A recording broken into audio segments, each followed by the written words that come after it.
Nyande mawnde 16 Juko ujun ɗiɗi nogas e nayi caggal jibineede annabi Isa mo jam e kisgone mumo in hawre aljuma 11 dew haran ujunere e temen nayi e caban nayi e jeegom fergo nyande malande emen kettoɗen lawgure fulfulde TV Amadou Wat jaldingel sifotoɓe mo giya sare o wi gena rokkuma kada hedoro ko ɗiɗi woni noppima o rokkuma kada haalira ko gotel woni ɗemgal ma so wonko jangate e ɗum koko keɗotoɗa yo ɓuri hewde e ko kalata ngam keɗorde ko ɗiɗi kono kalirgal ko gotal kala mo jiiɗa ko haalata ɓuri hewde e ko heɗoto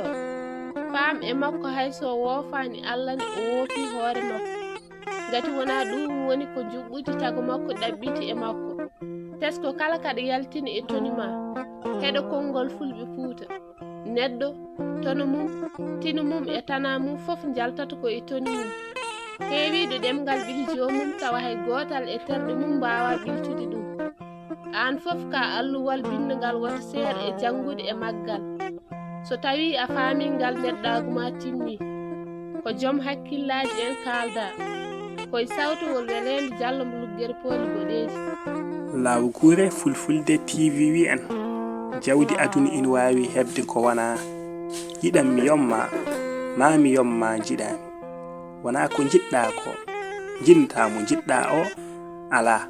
nde wonno ko yiɗa yiɗede ko ko yiɗande Allah yo jam ñallu saro e adunaru ndu kala